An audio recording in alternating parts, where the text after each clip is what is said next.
تاریخی لحاظ سے ہر مہینہ ببرکت ہے۔ اللہ نے ہر جگہ خیریں ہی خیریں رکھی ہیں۔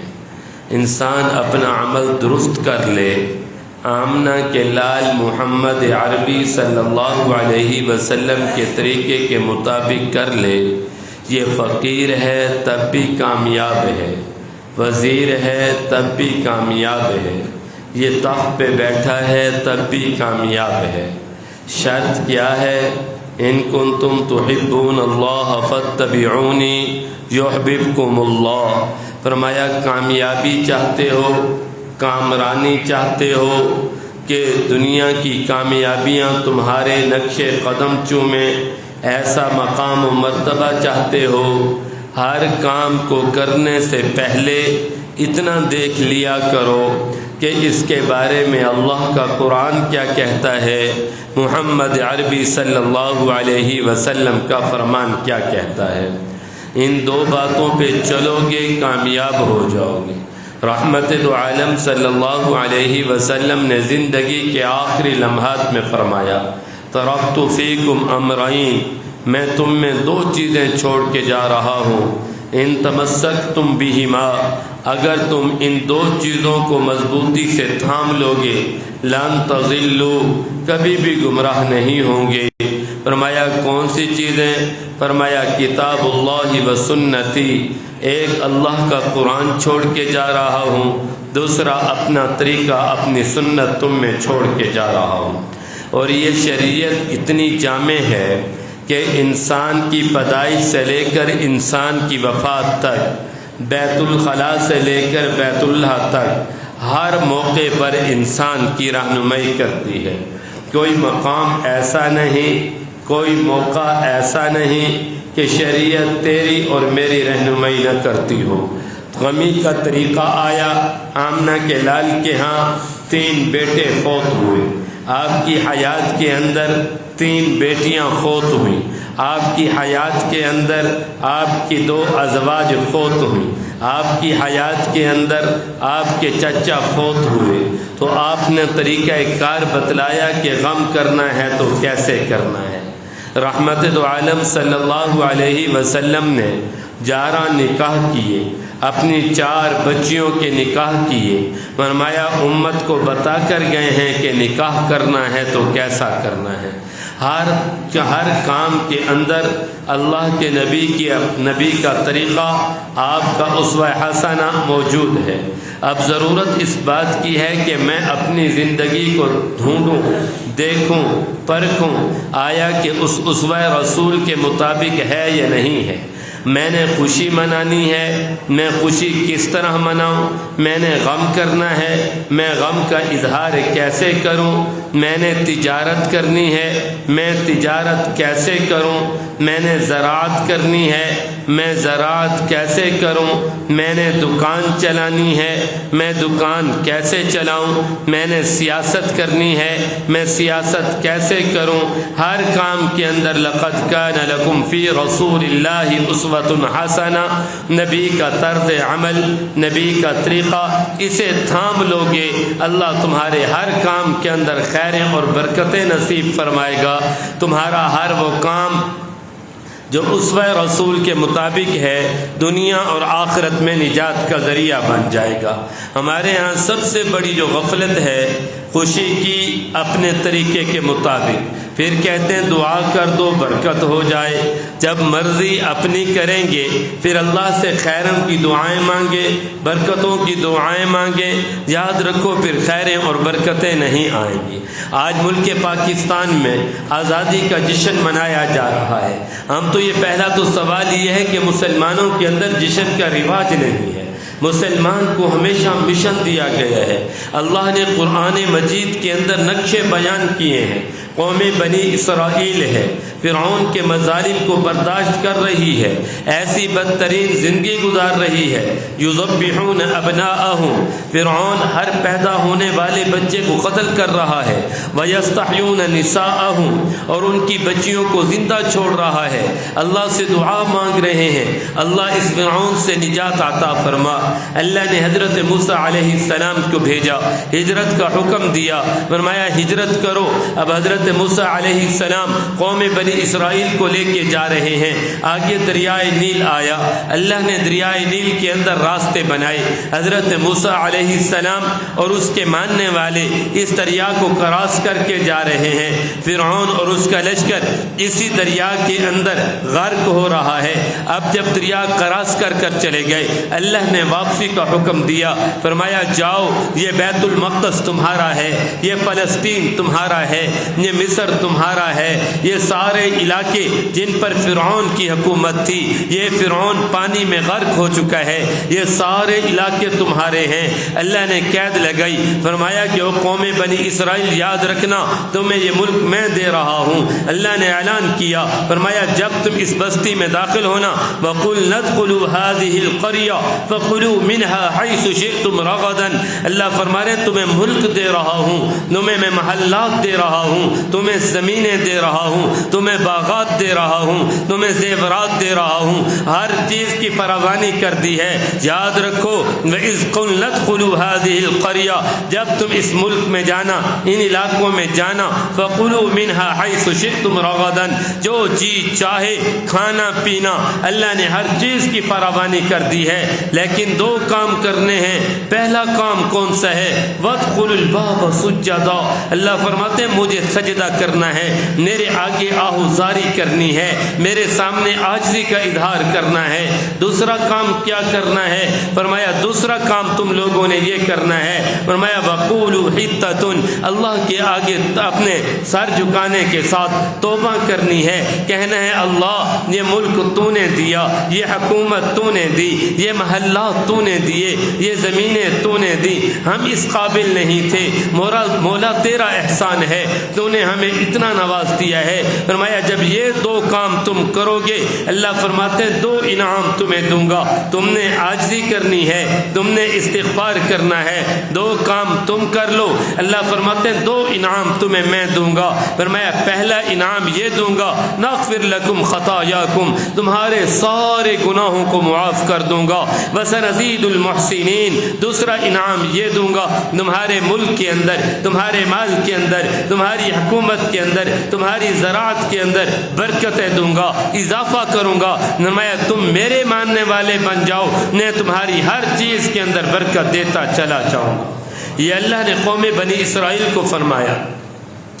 اب یہ جب جانے لگے، اللہ کا قرآن بول رہا ہے فَبَدَّلَ الَّذِينَ ظَلَمُوا قَوْلًا غَيْرَ الَّذِي قِيلَ لَهُمْ وَأَنزَلْنَا عَلَيْهِمُ السَّمَاءَ رِزْقًا، فرمایا کہ اللہ فرما رہے ہیں جب یہ اپنے ملک کی سرحدات پہ پہنچے، کہنے لگے فرعون تو ہلاک ہو گیا ہے، جو دشمن تھے سارے ختم ہو گئے ہیں، اب ہمیں عاجزی کی تو ضرورت ہے ہی نہیں۔ کہا یہ پہلی قوم، انہوں نے کہا ڈھول لے کے آؤ، انہوں نے ڈھول بجایا، ناچتے گاتے ہوئے اپنے ملک کے اندر داخل ہوئے۔ اللہ نے فرمایا بابا اپنا وَادْخُلُوا الْبَابَ سُجَّدًا، عاجزی کرنی ہے، یہ عاجزی بھول گئے، اس کی جگہ آلات موسیقی لے آئے، ناچنا گانا لے آئے۔ میرے رب نے فرمایا وَقُولُوا حِطَّةٌ، تم نے توبہ کرنی ہے۔ یہ کہنے لگے حَنطَةٌ فِي شَعِيرَةٍ، دیکھو گندم تیار ہے، فصلیں پک چکی ہیں، اب تو ہمارے مزے ہی مزے ہو گئے ہیں۔ میرا رب کہتا ہے فَبَدَّلَ الَّذِينَ ظَلَمُوا، میں نے جو انہیں باتیں کہیں تھی انہوں نے بدل ڈالی، اپنی مرضی پہ آگے ہیں۔ پھر فرمایا فَأَنزَلْنَا عَلَيْهِمُ السَّمَاءَ رِزْقًا بِمَا كَانُوا يَفْسُقُونَ، ان کی نافرمانیوں کی وجہ سے میں نے ان کے اوپر عذاب بھیجا، ان کو پکڑا، ذلیل و خوار کر کے رکھ دیا۔ میرا نبی بیٹھا ہوا، سامنے حضرت حذیفہ بن یمان رضی اللہ عنہ بیٹھے ہوئے، سوال اٹھایا یا رسول اللہ بیت المقدس کو حضرت سلیمان علیہ السلام نے بنایا؟ فرمایا ہاں حضرت سلیمان نے بنایا۔ فرمانے لگے لگے یا رسول اللہ حضرت سلیمان وقت کے بادشاہ تھے، انہوں نے مسجد اتنا سادہ بنائی؟ آپ نے فرمایا نہیں، اللہ نے جنات کے اوپر، پانی کے اوپر، ہواؤں کے اوپر، ساری مخلوقات کے اوپر حضرت سلیمان علیہ السلام کو حکومت دی۔ جنوں کو حکم دیا جاؤ پہاڑوں کا سینہ چیرو، اندر سے سونا اور چاندی نکال کر لاؤ، جاؤ پانی کے اندر اپنا غوطہ لگاؤ، گہرائی سے ہیرے اور موتی نکال کر لاؤ، سمندر کی گہرائیوں سے ہیرے اور موتی نکالے، پہاڑوں کو چیر کر سونا اور چاندی نکالا۔ یہ ساری چیزیں حضرت سلیمان علیہ السلام نے بیت المقدس میں لگائیں۔ اللہ نے جناب قوم بنی اسرائیل کو اقتدار دیا، حکومت دی، اللہ نے ہر چیز کی فراوانی دی، لیکن یہ قوم میرے رب کے احکامات کو بھول گئی، نافرمانی پہ آ گئی، ناچ گانے پہ آ گئی، یہ جھومنے پہ آ گئی، جشن منانے پہ آ گئی۔ میرے رب نے ان کے اوپر عذاب بھیجا، بخت نصر ان پہ مسلط ہوا، اس نے ان کے مردوں کو قتل کیا، عورتوں کو غلام بنایا، بچوں کو غلام بنایا، بیت المقدس کو آگ لگائی، مقدس کتاب کو جلایا، پھر فرمایا بیت المقدس سے سونا چاندی اکھیڑا، 1,70,000 گاڑیوں پر یہ سونا چاندی رکھ کر چلا گیا۔ پھر اس اپنا جشن کے نتیجے میں، اس ناچ گانے کے نتیجے میں 450 سال تک قوم بنی اسرائیل مظلومیت کی زندگی گزارتی رہی، محکومیت کی زندگی گزارتی رہی، بڑی مصیبت والی، پریشانی والی زندگی گزارتی رہی ہے۔ اس لیے قوم کو جشن نہیں ملا، یہ قوم جشن منانے پہ آئی ہے۔ اللہ قرآن مجید میں سورۃ بنی اسرائیل کے اندر فرما رہے ہیں جب یہ میری نافرمانی پہ آئے، جب یہ ناچنے اور گانے پہ آئے، فرمایا فَإِذَا جَاءَ بَعْدُ أُولَاهُمَا بَعَثْنَا عَلَيْكُمْ عِبَادًا لَّنَا أُولِي بَأْسٍ شَدِيدٍ، میں نے اپنے جنگجو بندے ان کے اوپر مسلط کر دیے، فَجَاسُوا خِلَالَ الدِّيَارِ، جنہوں نے انہیں گھروں کے اندر گھس کر مارا، نہ ان کی عزتیں محفوظ رہیں، نہ ان کی عورتیں محفوظ رہیں، نہ ان کے بچے محفوظ رہے، نہ ان کی مسجدیں محفوظ رہیں، نہ ان کی کتابیں محفوظ رہیں۔ جب قوم اللہ کی نافرمانی پہ آتی ہے میرا رب ایسے پکڑتا ہے، 450 سال کا عرصہ گزر گیا، پھر اللہ نے شاہ فارس میں سے کسی کے دل میں رحم ڈالا، انہوں نے آ کر قوم بنی اسرائیل کو چھڑوایا، آ کر بیت المقدس میں دوبارہ اپنا پہنچایا، پھر کہا یہ حکومت آج سے تمہاری، یہ علاقے تمہارے، اب اللہ کی نافرمانی نہیں کرنا۔ پھر یہ سونا چاندی لیا، سارا آ کر بیت المقدس میں دوبارہ لگوایا، دوبارہ تعمیر کی۔ اللہ کے نبی فرما رہے ہیں اے حذیفہ، جیسے 1,70,000 گاڑیوں پر بخت نصر سونا چاندی لے گیا تھا، دوسرا بادشاہ ویسے لے کر آیا، ویسے مسجد نبی کی اپنا بیت المقدس کی تعمیر کی، پھر اس کے اندر سارا سونا چاندی ہیرے اور موتی لگا دیے۔ پھر حضرت حذیفہ پوچھنے لگے یا رسول اللہ اب نظر تو نہیں آتے؟ فرمایا قوم بنی اسرائیل تھوڑا عرصہ یہ اچھی طرح رہی، نیک عمل کرتی رہی، پھر کچھ عرصہ گزرا، پھر یہ بھول گئے، آپس میں بیٹھ کے مشورہ کرنے لگے جس دن ہمیں یہ ملک ملا تھا اس دن کوئی جشن نہ رکھ دیں، اس دن کوئی پارٹی نہ رکھ دیں، اس دن جھومنے نہ لگ جائیں۔ پھر انہوں نے ایک دن متعین کیا، پھر وہ ناچ گانے پہ آ گئے، پھر اللہ کی نافرمانیوں پہ آ گئے۔ اللہ فرماتے ہیں فَإِذَا جَاءَ وَعْدُ الْآخِرَةِ، جب میرا دوسرا وعدہ آیا، پھر میں نے دوسرے بادشاہ کو ان پہ مسلط کیا، پھر انہوں نے آ کر ان کے مردوں کو قتل کیا، عورتوں کو باندیاں بنایا، بچوں کو غلام بنایا۔ فرمایا لیسو وجوہکم، اتنا مارا چہرے بدل گئے ہیں۔ فرمایا دخلوہ، ان کی مسجدوں میں داخل ہوئے، کما دخلوہ اول مرہ، جیسے پہلے داخل ہو گئے تھے، پھر نہ مسجد محفوظ رہی، نہ اپنا کتاب محفوظ رہی، نہ عورتیں محفوظ رہیں، نہ بچے محفوظ رہے، نہ بوڑھے محفوظ رہے۔ فرمایا جب بھی قوم اللہ کی نافرمانیوں پہ آئے گی میرے رب کا ایسے ہی عذاب آئے گا جیسے قوم بنی اسرائیل کے اوپر اللہ کا عذاب آیا، تباہ و برباد ہو کر رہ گئے ہیں۔ پھر اس کو اور کھولا اللہ کے نبی نے، حضرت حذیفہ نے پوچھا یا رسول اللہ اب وہ سونا چاندی کہاں ہے؟ کہا یہ دوسرا بادشاہ جس نے 1,70,000 گاڑیوں پر یہ سونا چاندی رکھا لے کر چلا گیا، یہ کنیسۃ الذہب کے اندر آج بھی سونا چاندی محفوظ ہے۔ پوچھا یا رسول اللہ کب آئے گا؟ فرمایا جب میرا بھائی مہدی آئے گا، دجال سے جہاد کرے گا. پھر جب یہ سارے کافر مر جائیں گے ایمان والے باقی رہیں گے. پھر حضرت مہدی رضوان اللہ علیہ بیت المقدس کی تعمیر کرے گا. پھر اس سونے اور چاندی کو لے کر آئے گا, دوبارہ بیت المقدس کے اندر لگائے گا. پیغام دیا ہے کہ جب بھی قوم ناچنے پہ آئے, گانے پہ آئے, جھومنے پہ آئے, جشن منانے پہ آئے, اللہ کا عذاب آ جایا کرتا ہے. میرے اور آپ کے لیے کس کی زندگی اسوہ حسنہ؟ آمنہ کے لال محمد عربی صلی اللہ علیہ وسلم کی زندگی اسوہ حسنہ ہے. 8 ہجری ہے, میرا نبی رمضان المبارک کا ببرکت مہینہ ہے, مکہ کی طرف آ رہے ہیں اور 10,000 کا لشکر ساتھ ہے, جان و شوقت کے ساتھ آ رہے ہیں, اپنے جاہ و جلال کے ساتھ آ رہے ہیں, عظمت کے ساتھ آ رہے ہیں. صحابہ آئے, یا رسول اللہ ہمارے راستے کے اندر ایک کتیا نے بچے دیے ہوئے ہیں. میرا نبی آگے بڑھا, فرمانے لگا او لوگو, یہاں پر صحابہ کو مقرر کیا, کہا یہاں ٹھہر جاؤ, میرا لشکر گزرے, میرے لشکر کی وجہ سے ایک جانور کو بھی تکلیف نہ ہو, انہیں کہنا سائڈ سے گزرے. پیغام دے کر گئے ہیں, تمہیں اللہ کوئی چیز دے دے, مقام مرتبہ دے دے, انسان تو انسان, تم نے کسی جانور کو تکلیف نہیں پہنچانی. پھر یہ آمنہ کے لال جب مکہ کی سرزمین کی طرف جا رہے ہیں, فاتح مکہ بن کر داخل ہو رہے ہیں. امام بخاری رحمۃ اللہ علیہ نے حدیث کو نقل کیا ہے, نہ میرے نبی نے دائیں دیکھا, نہ بائیں دیکھا, نہ سر اٹھا کے دیکھا, سر جھکا ہوا ہے, اتنا جھکا ہوا ہے اونٹ کی کوہان کو سر لگ رہا تھا. اور میرے نبی کی آنکھوں سے جاری آنسو جاری تھے اور ارشاد فرما رہے تھے, اللہ مکہ سے بھیجنے والا بھی تو ہے, آج فاتح مکہ بنا کر مکہ کی سرزمین میں داخل کرنے والی بھی تیری ذات ہے. عقیدہ بتا کر گئے ہیں کہ بھائی اللہ کوئی چیز دے تو تم نے اور میں نے کیا کرنا ہے. یہ صحابہ جیسا مجمع دوڑ کے آیا. حضرت بلال رضی اللہ عنہ بول پڑے, یا رسول اللہ یہ وہ مکہ کی سرزمین ہے جہاں مجھے پکڑا گیا, گھسیٹا گیا, دھوپ کے اندر ڈالا گیا. یا رسول اللہ میرے اوپر پتھر رکھے گئے, مجھے کوڑے لگائے گئے. یہ خباب بن عرط آئے, یا رسول اللہ یہ وہ مکہ کی سرزمین ہے جہاں پر مجھے آگ کے انگاروں پہ لٹایا گیا, میرے جسم سے خون اور چربی بہتی اور آگ کے انگارے بھجا کرتے تھے. یا رسول اللہ میری کمر میں گڑھے پڑ گئے, وہ آگ کے انگاروں پہ لٹانے والے آج میرے سامنے کھڑے ہوئے ہیں. یہ لوگ کھڑے ہیں. حضرت علقمہ آئے, یا رسول اللہ یہ مکہ کی سرزمین ہے, وہ لوگ جنہوں نے میرے سینوں پہ چھلانگیں لگائی تھی, میری پسلیاں ٹوٹ گئی تھیں, آج وہ میرے سامنے کھڑے ہیں. یہ جناب زنیرہ آئی, یا رسول اللہ جنہوں نے مجھے مارا, میری آنکھیں نکالی, میری بینائی چلی گئی, آج وہ میرے سامنے کھڑے ہیں. الیوم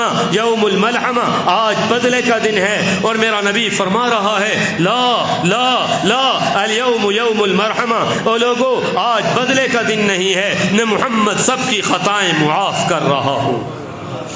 پیغام دے کر گئے ہیں او بھائی زندگی کیسے گزارنی ہے. پھر یہ فاتح مکہ بن کر میرا نبی مکہ کی سرزمین میں داخل ہوا, لوگوں کے وجود کانپنے لگے, اعلان کر دیا ومن دخل فی بیت اللہ فقد آمن, او لوگوں جو بیت اللہ میں داخل ہو گیا میں محمد نے اس کو امان دے دی ہے. کہا یا رسول اللہ مکہ کے لوگ زیادہ ہیں, بیت اللہ چھوٹا ہے. فرمایا جو ابو سفیان کے گھر میں داخل ہو گیا ومن دخل فی بیت ابی سفیان فقد آمن, میں محمد نے اس کو بھی امان دے دی ہے. پھر لوگوں نے کہا یا رسول اللہ ابو سفیان کا گھر چھوٹا, مکہ کی آبادی زیادہ. آپ نے فرمایا او لوگوں جو اپنے گھر کا دروازہ بند کر لے, آج میں محمد نے اس کو بھی امان دے دی ہے. یہ فاتح مکہ بن کر سب کے لیے معافی کا اعلان کر رہے ہیں. حضرت ہند رضی اللہ عنہ سیدنا امیر معاویہ رضی اللہ عنہ کی والدہ ہے, ابو سفیان کی بیوی ہے, رشتے میں میرے نبی کی ساس لگتی ہے. فتح مکہ کے موقع پہ ایمان لے کے آئی ہے.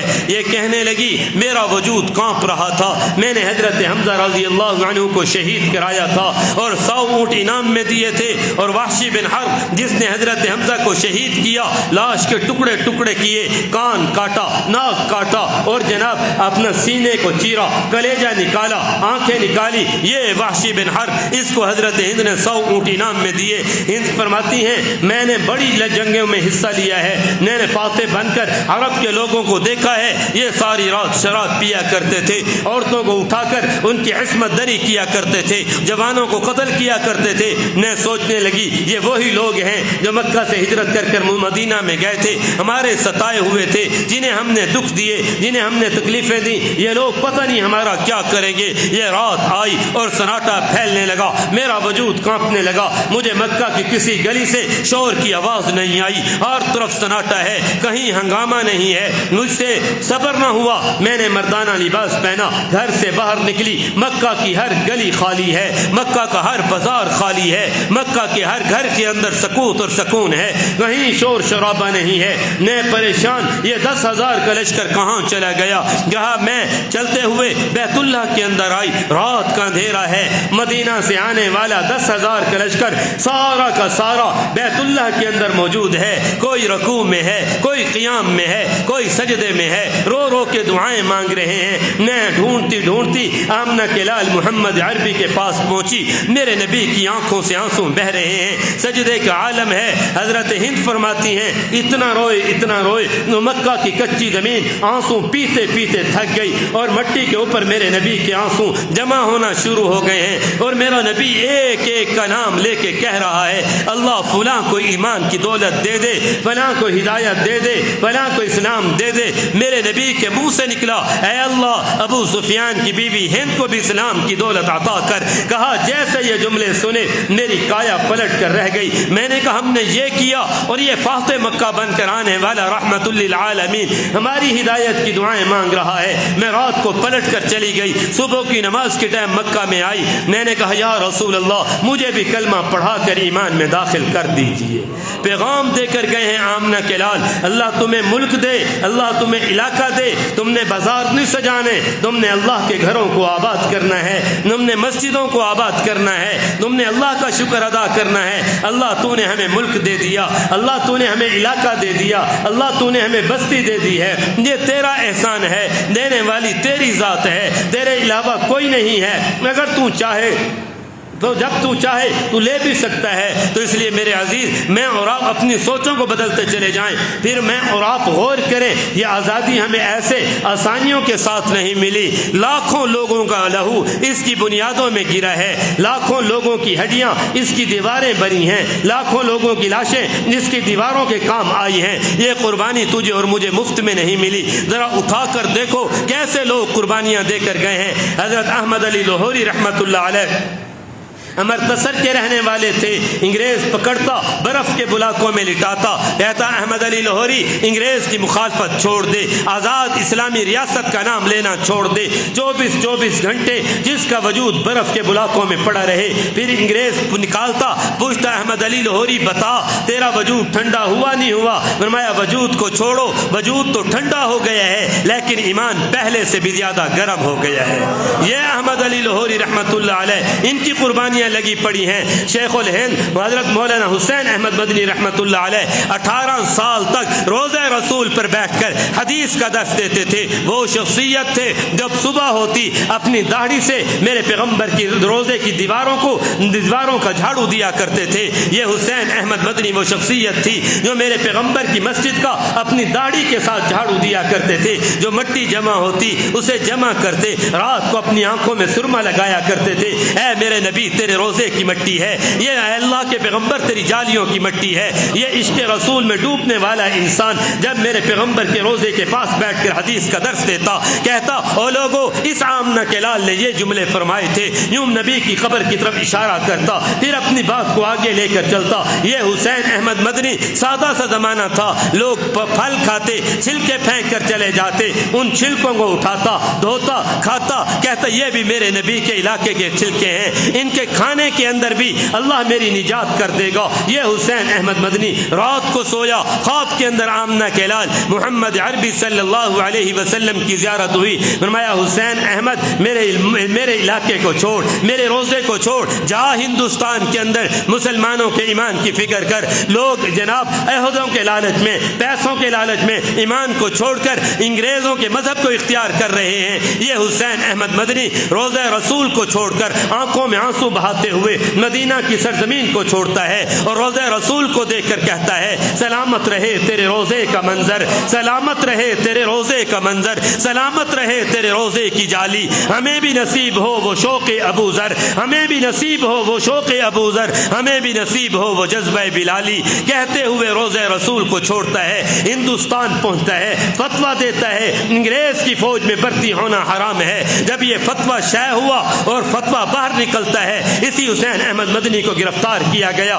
پکڑ کر کراچی کے دین حال میں لایا گیا۔ چھوٹے سے قد کا مالک تھا، پتلا وجود تھا۔ انگریز نے روب جج نے دیکھا ایک کمزور سا مولوی سامنے کھڑا ہے، روب اور دبدبے سے کہنے لگا حسین احمد مدنی تو نے فتویٰ دیا ہے؟ فرمایا دیا نہیں ہے، دیتا ہوں، جب تک سانس چلتی رہے گی تیرے خلاف فتویٰ دیتا رہوں گا۔ اسلامی ریاست کو بنانا مسلمانوں کے اوپر فرض ہے، انگریز کی بغاوت ہر اہل ایمان پہ فرض ہے۔ ہم جب تک زندہ رہیں گے اسلامی نظام کی، اسلامی ریاست کی کوشش کرتے رہیں گے۔ انگریز آگے بڑھ کر کہتا ہے حسین احمد مدنی سزا جانتا ہے، تختہ دار پہ تجھے لٹکا دیا جائے گا۔ اپنے کفن کو نکالا، کراچی کے دین حال کے اندر انگریز کے سامنے لہرا کر کہا او انگریز سن، جب میں مدینہ کی سرزمین کو چھوڑ رہا تھا میں نے تب عزم کیا تھا اللہ اگر تو مجھے موت دے گا میں کفن ساتھ لے کے جا رہا ہوں، میں مرنا گوارا کر سکتا ہوں، اپنے موقف کو نہیں بدل سکتا۔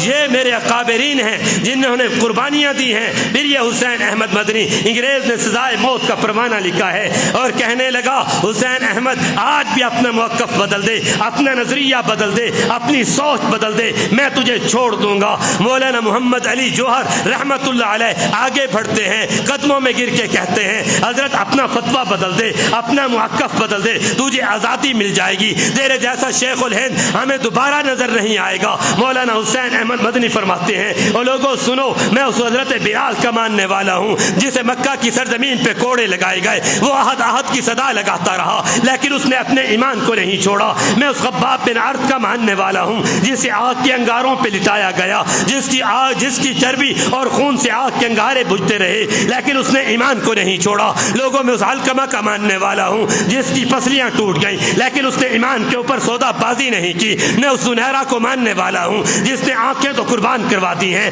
لیکن ایمان کو نہیں چھوڑا۔ میں اس امام ابو حنیفہ کا ماننے والا ہوں جب بات مسئلے کی آئی ہے، جب بات موقف کی آئی ہے، جیل کی سلاخوں کے پیچھے سے جنازہ اٹھتا ہے لیکن موقف نہیں بدلتا۔ میں اس امام احمد بن حنبل کا ماننے والا ہوں جس کو کوڑے لگتے رہتے تھے، خلق قرآن کا مسئلہ چلا ہے، کہا جان دے دوں گا لیکن موقف اور نظریہ نہیں بدلوں گا۔ 30 مہینے جیل کاٹی ہے، کوڑے کھائے ہیں لیکن موقف اور نظریے پہ آنچ نہیں آنے دی ہے۔ وقت کا امام حضرت انس بن مالک رحمت اللہ علیہ وہ شخصیت ہیں جنہوں نے مدینہ الرسول میں بیٹھ کر، مسجد نبی میں بیٹھ کر پیغمبر کی حدیث کا درس دیا ہے۔ وہ مالک ابن انس جب وقت کے حکمرانوں کے خلاف کھڑے ہوئے، فتویٰ دیا، حکمرانوں نے پکڑا، گدھے پہ بٹھایا، منہ کالا کیا، مدینہ کی گلیوں میں چکر لگایا، کہنے لگے احمد بن حنبل آج بھی تجھے مسجد نبی کی مسند مل سکتی ہے، یہ درس حدیث مل سکتی ہے، اپنا موقف بدل دے، اپنا نظریہ بدل دے۔ وہ امام مالک ابن انس اپنے گھوڑے کی پیٹھ پر بیٹھ کر کہنے لگے عارف من لا یعرف، اور لوگوں مجھے پہچانو، جو نہیں پہچانتا وہ بھی پہچان لے، میں مالک ابن انس ہوں۔ میں اگر مسند رسول پہ تھا تب بھی حق بیان کیا کرتا تھا، آج حکمرانوں نے مجھے گدھے پہ بٹھایا، مجھے جیلوں سے ڈرایا، مجھے کال کوڑلی دکھائی ہے، میں اب بھی حق بیان کروں گا۔ میں جان تو دے سکتا ہوں لیکن اپنے موقف اپنے نظریے سے نہیں بدل سکتا۔ حسین احمد مدنی کہہ رہے ہیں اور لوگوں سنو، میرا موقف بدل گیا، میرا نظریہ بدل گیا، امام حسین احمد مدنی سمجھے گا اس کا ایمان چلا گیا ہے۔ میں جان کا سودا کر سکتا ہوں، میں ایمان کا سودا نہیں کر سکتا۔ یہ حسین احمد مدنی جب مالٹا کی جیلوں میں آئے، انگریز کو بتایا گیا، حضرت روزانہ جھوم جھوم کے کہتے ہیں پھانسی پہ چڑھوں گا، قبر میں آؤں گا، کہوں گا اللہ اے اللہ کے پیغمبر تو نے مدینہ سے بھیجا تھا، جا مسلمانوں کے ایمان کی فکر کر۔ میں نے فتویٰ دیا، تختہ دار پہ لٹک گیا لیکن اپنے موقف پہ میں نے آنچ نہیں آنے دی ہے۔ اللہ کے پیغمبر میں سرخرو ہو کر تیری دربار میں پہنچ گیا ہوں۔ جب انگریز نے یہ جملے سنے کہا سزائے موت کینسل کرو، اسے جناب عمر قید میں تبدیل کر دو۔ یہ حسین احمد مدنی مالٹا کی جیلوں میں آیا، ایک تو نہیں گھر کے 19 افراد کے جنازے اٹھے، ہر جنازے کے اوپر خط آتا رہا، پھر ایک خط آیا، اس خط کے اندر لکھا تھا حسین احمد مدنی تو جناب جیل میں آیا، تیرے آنے کے بعد تیری والدہ دنیا چھوڑ گئی، تیرا والد دنیا چھوڑ گیا، تیرے بھائی دنیا چھوڑ گئے، تیری بہنیں دنیا چھوڑ گئی، آج تیرے پیچھے کوئی نہ رہا، تیرا خاندان ختم ہو چکا ہے، آجا اپنا موقف بدل لے، اپنا نظریہ بدل لے، آج بھی تجھے انگریز رہائی دینے کے لیے تیار ہے۔ وہ حسین احمد مدنی اس خط کو پڑھتا ہے، اس کے پیچھے ایک جملہ لکھتا ہے، کہتا ہے کہ مصائب میں الجھ کر مسکرانا میری فطرت ہے، مصائب میں الجھ کر مسکرانا میری فطرت ہے، مجھے اپنی ناکامیوں پر اشک بہانا نہیں آتے۔ یہ قربانیاں لگی ہیں میرے اور آپ کے اکابرین کی، یہی قربانیاں تھیں جب مولانا حسین احمد مدنی کے استاد حضرت شیخ الہند ملا محمود حسن رحمۃ اللہ علیہ نے انگریز کے خلاف تحریک ریشمی رومال چلائی ہے، مالٹا کی جیلوں کے اندر آئے ہیں، انگریز روزانہ پکڑتا اور پکڑنے کے بعد اسے لٹاتا، لوہے کی سلاخیں گرم کرتا، اس کے وجود پہ لگاتا، کہتا ملا اپنا محمود حسن اپنا فتویٰ بدل دے، اسلامی ریاست کی بات کرنا چھوڑ دے۔ حضرت ملا محمود حسن رحمۃ اللہ علیہ فرمایا کرتے تھے، انگریز میں تیرا باغی ہوں، رب کا وفادار ہوں، میرا فتویٰ بدل گیا تیرا وفادار ہو جاؤں گا، رب کا غدار بن جاؤں گا، میں رب کا غدار نہیں بننا چاہتا، تیرا غدار بن کر رب کا وفادار بن کر اس دنیا سے جانا چاہتا ہوں۔ جب حضرت مولانا محمود حسن رحمۃ اللہ علیہ کو غسل دیا گیا، وجود کے اوپر کھال نہیں تھی، وجود کے اوپر گوشت نہیں تھا، صرف ہڈیاں وہ بھی بھنی ہوئی تھی، لوگ دیکھ کر کہنے لگے کیا ہوا؟ حضرت مولانا حسین احمد مدنی نے بتایا،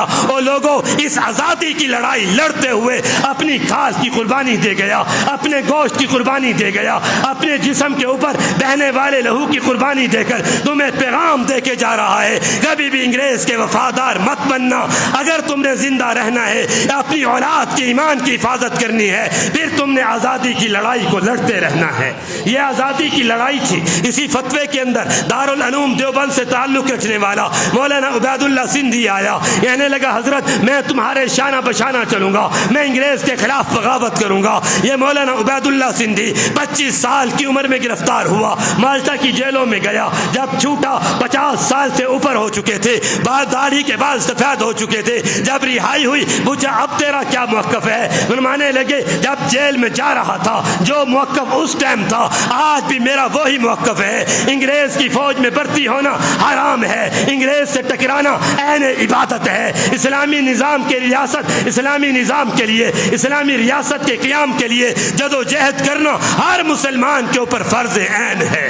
یہ قربانیاں لگی ہیں، آج میں اور آپ ان ساری قربانیوں کو بھلا کر جشن کے نام پر ناچ گانوں کے نام پر چل رہے ہیں۔ مولانا جعفر تھانیسری رحمۃ اللہ علیہ انگریز کے خلاف بغاوت کرتے ہیں، 1857 کی جنگ آزادی میں حصہ لیتے ہیں، اس کے بعد گرفتار ہو جاتے ہیں، دلی سے لے کر جناب لاہور تک انہیں لایا جا رہا ہے، ایک پنجرے میں بند کیا گیا، ہر طرف کیل رکھے گئے، حضرت بیٹھ نہیں سکتے تھے، حضرت جناب کسی چیز کا سہارا نہیں لے سکتے تھے، 3 مہینے تک چلے، کیل چپ چپ کر ان کی کھال کو اتار چکے تھے، لہو کا قطرہ بہا چکے تھے، چل نہیں سکتے تھے، اٹھا کر لاہور کے اندر عدالت میں پیش کیا گیا، جج پوچھنے لگا اور جعفر تھانیسری بتا اب بھی تو انگریز کے خلاف لڑے گا؟ فرمایا ہاں سانسیں چل رہی ہیں، جب تک سانس چلتی رہے گی عالم بغاوت بلند رہے گا، جب تک سانس چلتی رہے گی آزاد ریاست کی میں گفتگو کرتا رہوں گا۔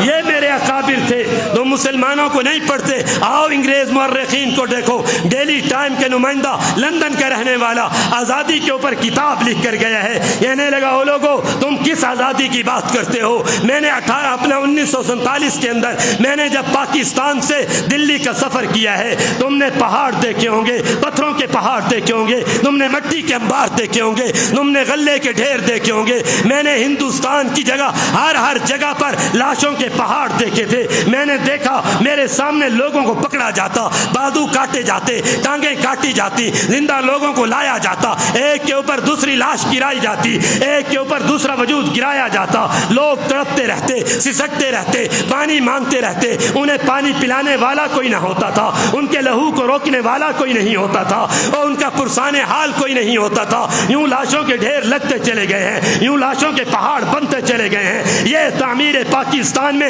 اپنا لہو دینے والے لوگ کتے انتظار میں بیٹھے ہیں، ان کی روح نکلے ہم ان کی میتیں کھینچ کر لے جائیں۔ گیت اوپر مجھے پھرتے ہوئے نظر آئے، کوئی مسلمان کو مجھے کفن دینے والا نظر نہ آیا، کوئی جناب ان کی لاشوں کو دفنانے والا نظر نہ آیا۔ جو پاکستان میں نے دیکھا ہے، غیر مسلم مورخ کہتا ہے ماؤں کی گود سے بچے چھینے جاتے، نوزوں کی نیک پہ لٹکا کر کہا جاتا پاکستان کا نام لوگے، وہ عورت بچے کو نوزے کی نیزے کی نوک پر دیکھتی پھر کہتی تھی او لوگوں سنو، ہم آزادی لے کر رہیں گے، بٹ کر رہے گا ہندوستان، بن کر رہے گا پاکستان۔ یہ ماؤں نے نوزوں کی نیزوں کی نوک پر اپنے بچوں کو چڑھایا ہے، تیز دھار آلوں سے اپنی اولاد کو قتل کروایا ہے۔ باپ کے سامنے 8 بچوں کی لاشیں پڑی ہوئی ہوتی تھی، کبھی دریاؤں کے اندر لاشیں گرے، کبھی دریاؤں کا پانی سرخ ہو کر نہیں بہتا۔ اٹھاؤ تاریخ آزادی کے حوالے سے اس وقت کے اخبارات کو، تمہیں بتائیں گے دریائے جہلم کا پانی لہو کی طرح سرخ ہو کر بہتا تھا۔ ایک مورخ لکھتا ہے کہ میں نے جہلم کو دیکھا ہے، مجھے ایک بارش زمین دریا کے اندر ایسی جگہ نظر نہیں آئی جہاں کوئی لاش نہ پڑی ہو، مجھے مسلمانوں کا ایک گھر ایسا نظر نہیں آیا جہاں پر کوئی لاش نہ ہو۔ تم اس سے آگے چلتے چلے جاؤ، تم آزادی کے نام لیواؤں کو دیکھو، دلی کے اندر 10,000 لوگوں کو ایک ایک دن تختہ دار پہ لٹکایا جاتا، پوچھا جاتا تم آزادی کا نام لوگے؟ وہ تختہ دار پہ جھومنے والے کہتے تھے ہم آزادی کا نام لیتے رہیں گے، ہندوستان سے انگریز کو نکال کر رہیں گے۔ 10,000 لوگ ایک ایک دن تختہ دار پہ جھولتے چلے گئے ہیں۔ انگریز نے پکڑا، ٹینک کے آگے باندھا، کہا آزادی کا نام لوگے، کہا لیں گے، گولے چلے، مسلمان وجودوں کے پرخچے اٹھتے چلے گئے ہیں۔ جناب ہاتھیوں کے نیچے پکڑ کر کچھ لوا کر رکھ دیا ہے، مسلمانوں کو باندھا، ہاتھیوں کو چھوڑ دیا گیا، کہا آزادی کا نام لوگے، کہا بالکل لیں گے۔ اور اس ٹائم ہر بچے کی زبان پہ تھا، ہر بوڑھے کی زبان پہ تھا،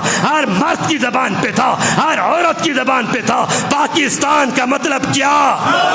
لا الہ الا اللہ، یہ آوازیں گونجا کرتی تھی۔ آج وہ لوگ جو قربانیاں دے کر گئے ہیں، وہ کل قیامت کے دن تیرا اور میرا گریبان پکڑ کر پوچھیں گے نہیں اور مجھے بتاؤ ہم نے تو لا الہ الا اللہ کے لیے قربانی دی تھی، تمہارے ناچ اور گانے کے لیے تو آزادی قربانیاں نہیں دی تھی۔ آج مسلمان ملک ہے، آج جشن آزادی کے نام پر جگہ جگہ مسلمان بچی ناچ رہی ہے، مسلمان جوان ناچ رہا ہے۔ میرا ملک کا سکول ہے، ماسٹر مسلمان ہے، بچی مسلمانوں کی ہے، ادارہ مسلمانوں کا ہے، لیکن وہاں ناچ گانا عام ہو چکا ہے، جگہ جگہ ڈھول بج رہا ہے، جگہ جگہ آلات میوزک بج رہے ہیں۔ وہ چیز جس کو میرے نبی نے فرمایا میرا رب اگر دنیا میں پکڑنے پہ آتا، یہ دنیا جزا و سزا کا جہان ہوتی، میرا رب سب سے پہلے گانا گانے والوں کو پکڑتا، میرا رب گانا سننے والوں کو پکڑتا، ناچنے والوں کو پکڑتا، نچوانے والوں کو پکڑتا، انہیں زمین کے اندر دھسا کر رکھ دیتا۔ اگر دنیا جزا و سزا کا جہان ہوتی، میرا رب گانا گانے والے،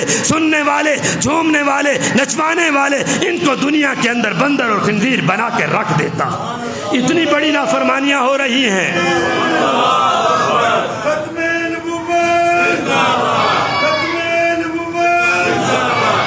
میرے بھائیوں اتنی بڑی نافرمانی ہو رہی ہے، قربانیاں دینے والے یہ سوال کر رہے ہیں ہم نے تو لا الہ الا اللہ کے لیے قربانی دی تھی، ہم نے کہا ایسا نظام ہو جیسے سیدنا صدیق اکبر دے کر گئے تھے، اور لوگوں جو میری تنخواہ ہوگی، جو ایک ادنا مزدور کی تنخواہ ہوگی، وہی اسلامی ریاست کے حکمران کی تنخواہ ہوگی۔ لوگوں نے کہا سیدنا صدیق اکبر سے اگر آپ کا گزارا نہ ہوا، کہا مزدور کی اجرت بڑھا دوں گا۔ پیغام دے کر گئے ہیں اسلامی ریاست ہو، آرمی چیف کی تنخواہ زیادہ نہیں ہوتی، اسلامی ریاست ہو، وزیر اعظم کی تنخواہ زیادہ نہیں ہوتی، اسلامی ریاست ہو، وزیر اعلیٰ کی تنخواہ زیادہ نہیں ہوتی۔ کہاں سے آ گئے پروٹوکول، کہاں سے آ گئے 11 ارب روپے کے جہاز؟ یہ قیامت کے دن شہداء کروان پکڑ کر پوچھیں گے، اور تمہاری عیاشیوں کے لیے تو ہم نے اپنے بچے ذبح نہیں کرائے تھے، اپنی جناب یہ شہداء پوچھیں گے ہم نے تمہاری عیاشیوں کے لیے تو اپنے بچوں کی قربانیاں نہیں دی تھی، اپنے شوہر قربان نہیں کروائے، اپنی عورتیں قربان نہیں کروائیں،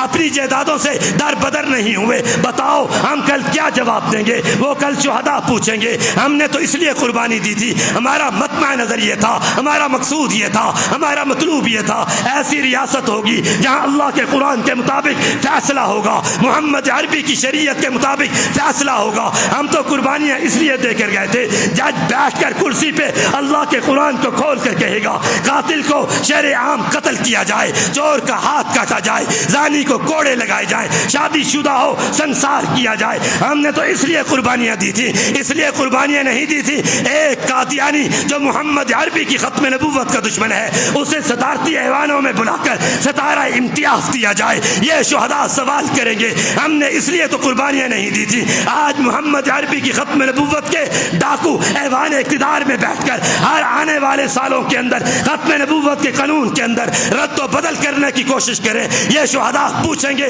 ہم نے اس لیے تو قربانیاں نہیں دی تھی۔ اور لوگوں، پاکستان کی سرزمین ہو جو کو چراہوں کے اندر اصحاب پیغمبر، رفقائے پیغمبر، جماعت پیغمبر، ازواج پیغمبر، بنات پیغمبر پر تبرہ کیا جائے، یہ شہداء اس لیے کل قیامت کے دن گروان پکڑ کر پوچھیں گے اور مجھے بتاؤ ہم نے اس لیے تو قربانیاں نہیں دی تھی۔ یہاں ناچنے والوں کو، کھلاڑیوں کو جناب ایوارڈوں سے نوازا جائے، دولت کی ان پر بارش کر دی جائے، غریب کا بچہ بھوک سے مرتا رہے، غریب کا بچہ بجلی کے لیے ترستا رہے، غریب کا بچہ تمہاری عیاشیوں کے لیے بل نہ ادا کر سکے۔ آج غریب فاقے پہ مجبور ہو چکا ہے، غریب خودکشی پہ مجبور ہو چکا ہے۔ کل قیامت کا دن آئے گا، یہ شہداء تیرا میرا گروان پکڑ کر پوچھیں گے اور بتاؤ ہماری قربانیاں کدھر چلی گئی ہیں۔ یہاں آنے والا ہر عزم انسان عزم کرے انشاءاللہ العزیز جب تک میں زندہ رہوں گا، یہ جو 15 لاکھ شہداء اس ملک کی بنیادوں پہ اپنا لہو دے کر گئے ہیں، یہ 15 لاکھ شہداء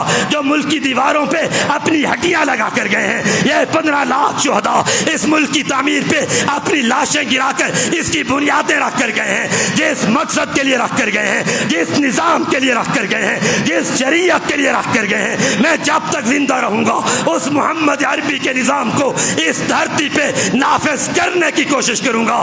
جب تک میری سانس چلتی رہے گی میرا ایک ہی نعرہ لگتا رہے گا کہ پاکستان کا مطلب کیا، پاکستان کا مطلب کیا، میرا کشمیر سے رشتہ کیا، میرا فلسطین سے رشتہ کیا، میرا کلمہ گو سے رشتہ کیا، یہ لا الہ الا اللہ کا رشتہ ہے۔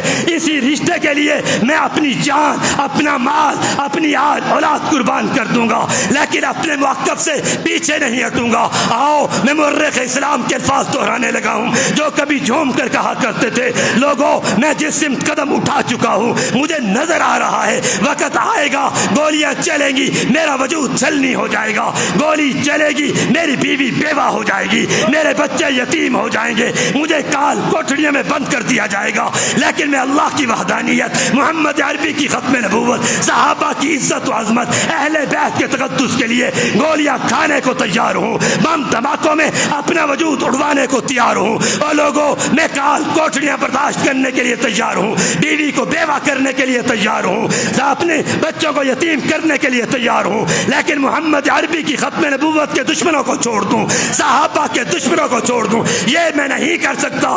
آنے والوں عزم کرو، جب تک سانس چلتی رہے گی، جب تک وجود میں لہو گردش کرتا رہے گا، ہم اصحاب محمد کا، ذات محمد کا، ختم نبوت کا انشاءاللہ العزیز دفاع کرتے رہیں گے۔ پاکستان کی سرزمین کو انشاءاللہ العزیز اسلامی ریاست بنا کر دم لیں گے۔